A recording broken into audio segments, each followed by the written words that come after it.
Hi guys, gawa tayo ng merienda. So nag-crave ako ng kasaba or kahit nilagang kamoting kahoy lang. So ayun, nakita ko kahapon nagbebenta yung vendor.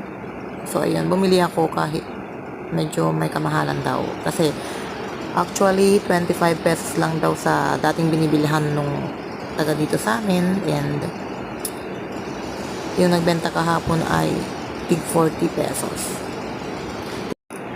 Hi guys, gawa tayo ng merienda. So nag-crave ako ng kasaba or kahit nilagang kamoting kahoy lang. So ayun, nakita ko kahapon nagbebenta yung vendor.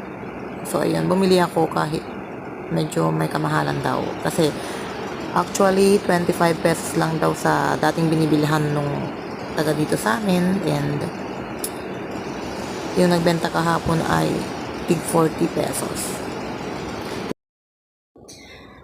So, ayan, kuskusin lang natin yan and paghaluin natin yung nakuskus natin kamoting kahoy sa sugar. And based on my self-recipe, DIY, do it yourself. Basta, yun na yun.